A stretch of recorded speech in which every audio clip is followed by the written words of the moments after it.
video, I'm going to show you 10 things that devalue your appearance, harm your image, and make it, let's say, really undervalued.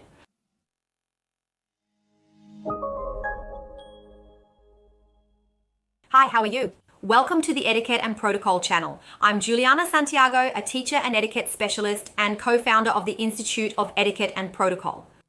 And today I'm going to tell you some points that ruin your image.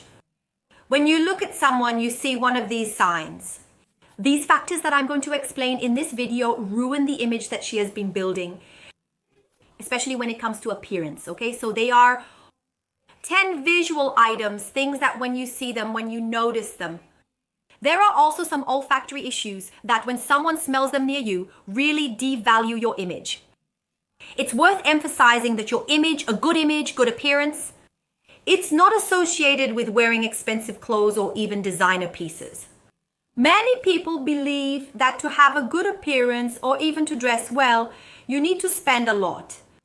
But it's much more than that. You need to have knowledge to understand what the saboteurs are, what can sabotage the building of your image. And notice that it's no use just having a pretty shell. What's inside is also essential for people to have a positive impression of you. But today we're going to focus on the eggshell. We're really going to focus on the appearance part. And let's talk about what can ruin your image and how people perceive you.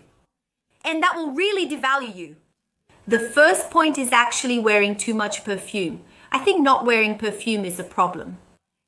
The odor, the smell of excessive sweat is something that really devalues your image. And it's something we know. You know that a bad smell isn't something interesting, it's not something positive, it's something that bothers other people.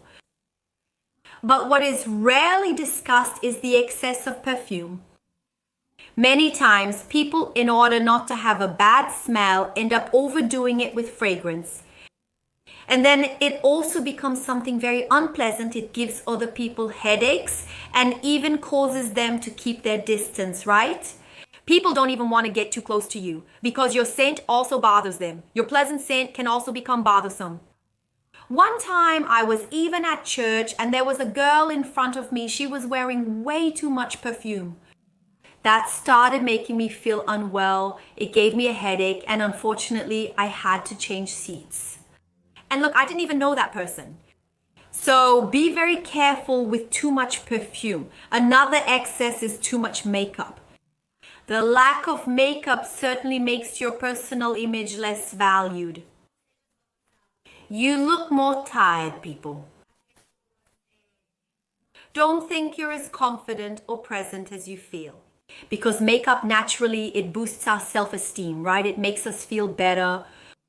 So wearing makeup is definitely something positive, but overdoing it is something we need to watch out for. Be careful with the amount of blush you use. If it's a more formal setting or if you want to wear makeup to work, choose a lighter, more delicate makeup that will simply enhance and highlight your beauty. Many times people overdo the amount of makeup and that really harms their image. Sometimes people can't even pay attention to what you're saying because they're always there, noticing your excesses.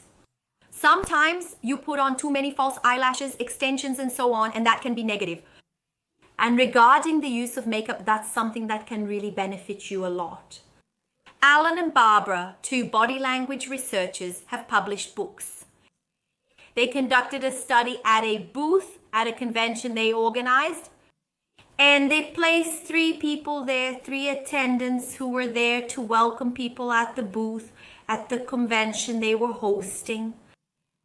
One was a woman who wasn't wearing makeup, another was a woman with makeup, and the other was a woman who was wearing makeup and glasses. After the customers were attended to by these women at their booth, they would come back and ask people which service they liked the most. Which one seemed more confident, which one seemed more present, and with whom did they feel the most presence as well? Do you know the answer? The answer is that the women wearing makeup really stood out.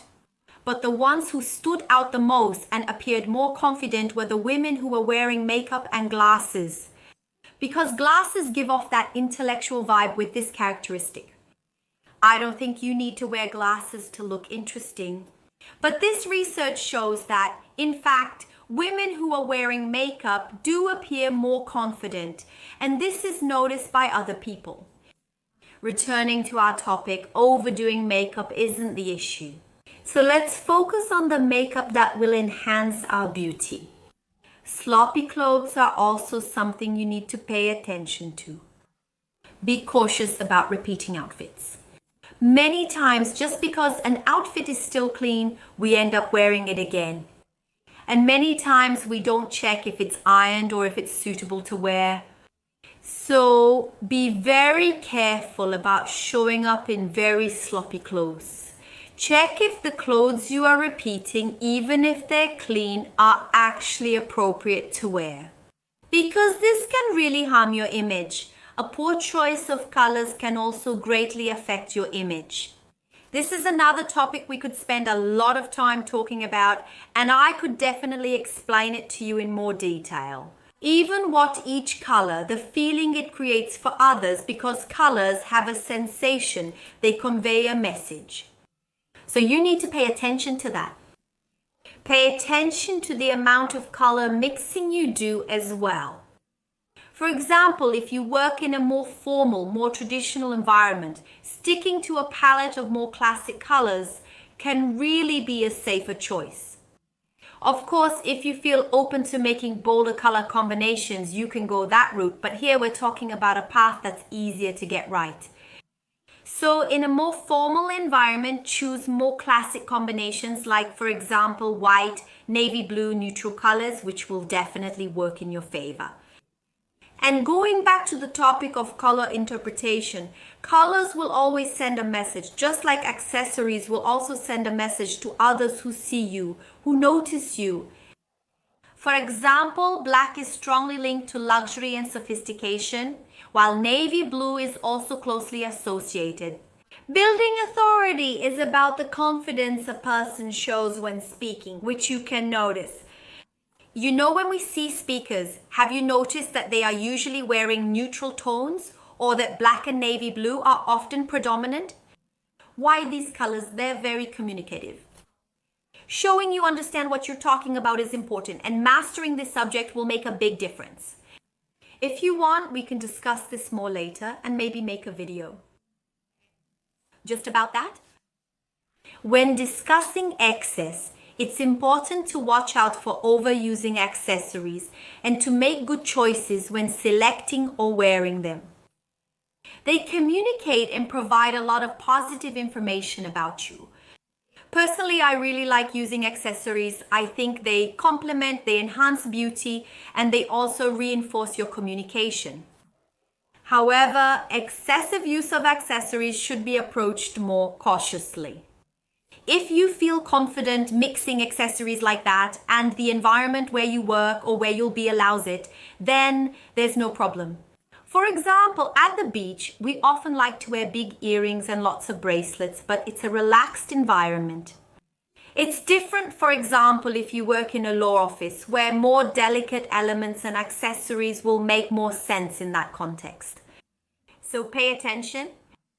Still talking about accessories, something I really like to emphasize is if you work online and have a lot of video meetings or even video job interviews, be careful not to overdo it with necklaces and earrings. Always choose one item to highlight, for example. Here I'm wearing a very small earring, and since I'm wearing a bigger necklace, I want to bring the attention only to the necklace. Especially if you, like me, record many videos, we need to choose one point for the person to focus on, and too much information can really harm our image. And many times people wanting to look well dressed in front of the cameras, they wear many accessories, which can be a problem because we end up touching and reaching this excess. Have you liked this video yet? If not, please do. It really helps the channel grow. Don't forget to subscribe and share this video with people who also want to be part of the movement. Let's bring back the etiquette of good manners together. If you're part of this, if you like the content I share here, don't forget to share this video. It helps a lot, so our message reaches more people. Now, getting back to the topic of the video, neglected hair also needs to be pointed out here. One thing I notice is that many people forget to take care of their own hair. So be careful when your hair is really dirty. Don't let that become a habit. For example, if your hair doesn't look good, tie it up, make a ponytail. Don't let that be obvious to other people. Be very careful. When your hair is really oily and it's noticeable. Be careful also when you leave your hair with a lot of split ends, especially for people who have long hair and sometimes want to let it grow and get really long. There's no problem at all with having long hair, but your hair should have a cared for appearance. That you take care of yourself, that you are a healthy person. This will make a big difference. I see that many people sometimes take too much care of others. They care too much about other people, but they forget to take care of themselves. And for you to take good care of someone else, you need to look inside and notice what kind of care you give yourself. Check your hair, how does it look, and what message does it send? When someone looks at you, do they see that you're someone who takes care of yourself, who has control over who you are? That's going to have a big influence. Another factor which might even be a bit controversial, but we should emphasize that in this video. And if you want, later on, we can even come back and talk more about this topic. It's about wearing outdated clothes. Not that I think you have to wear all the latest trends, because there might be things that are in fashion today and that make no sense at all for the kind of life you live, for your personal taste anyway. But it's important for you to notice if a piece of clothing is too outdated, if it's not too old, and also to pay attention to the way you wear that clothing. Because many times the piece is an old piece, it's a vintage piece. And today there's a lot of value in that, in not discarding the things we have. But is the way you're combining a certain piece, using a certain detail, making sense? Could it be that it's not valuing you? So much more than just looking at the piece itself, whether it's outdated or not, it's important for us to look as well and reinforce the combination, the way we use that piece. Sometimes you have a dress shirt and it made sense for a while to wear it with a certain skirt, but today, wouldn't it look better with another pair of pants or a different combination? Maybe sometimes a vest that you used to wear open or closed. How about wearing it closed and adding a belt to give it a fresh look? You can use items that are already in your wardrobe. I don't want to encourage or promote excessive consumption. But do you know what's trending right now? They will help you revitalize the things you already have. So I think this will really help you always stay up to date without buying anything, Because many times some combinations that were made in the past might not make much sense today. And many times some pieces that might even be outdated, sometimes we can fix them up, we can make a little change there. You can take it to a seamstress and it can look more up to date. Especially depending on your age, because here I communicate with people of all ages. But if you're already older, keeping up with the trends and the way you wear a certain piece will make you look younger, will make you look more modern. It will show that you're up to date. This will really help build your image and the way people perceive you. If you want, we can discuss this topic further later. Even talk a little more about accessories and resources that can make you look younger. But for now, here's my point. Share your opinion in the comments. I think this factor will stay the same. Everyone is going to agree with me in this video that destroys a person's image. Is it truly hygiene? So be very careful with your breath, with cleaning your teeth, and also be very careful with your nails. If, for example, your nails need to be done, don't leave chipped nail polish. Remove the polish, file your nails, and keep them trimmed. Just the other day, I went to give a lecture and it was right after Carnival, and I didn't have much time to go to the salon to get my nails done again. I removed the nail polish, applied a base coat, and filed my nails to improve their appearance. Because my post-carnival nails, especially since I traveled during carnival, were just totally out of shape, the image I want to convey. That's extremely important. So you notice your nail polish is coming off and you have no skill at all to do your own nails. Don't worry, use a remover, take off your nail polish if you want, apply a base coat, trim your nails, and file them a little. That will definitely give a much better impression than leaving your nails with half-worn polish. No, don't do that. Still talking a bit about appearance, and especially non-verbal appearance, meaning everything a person does and communicates without saying a single word. We also have posture. Having good posture will make a big difference in how people perceive you in an environment. They'll see you as the most self-confident, present, elegant, and sophisticated person. So, having good posture, knowing how to sit, how to greet people, how to interact at events, all of that will make a big difference in building your image. And if you're here on the channel, you probably already know about the Etiquette and Protocol Institute, my school. We have a course on etiquette and good manners. It's a very comprehensive course where thousands of people have already been trained and have improved themselves in the art of good behavior. If you want to be part of this group of people, if you want to know more about how to really have a good appearance and boost your image, click on the link below. And with the discount code YOUTUBE, you get a special discount on your first purchase at our school. So, if you haven't become our student yet, use the code YOUTUBE. Join the Etiquette and Good Manners training. Come with me. If you have questions, I'll be on the platform to help you as my student. Another factor is also neglecting your mental health. If you're someone who's always very tired, always very lazy, always very nervous, someone who's always feeling down, this will certainly have a big impact on your appearance. So be very careful not to let this show to other people. Take care of yourself. If you're someone who doesn't take care of yourself and doesn't take care of your mental health, you're not well, you're not active.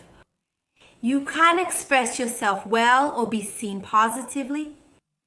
And often, a person with poor mental health makes the environment heavy. They don't know how to behave.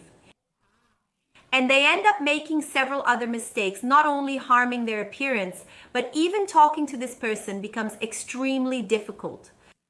And then you might ask me, Juliana, what are the bad habits for someone who wants to talk to someone, since you're talking about this topic?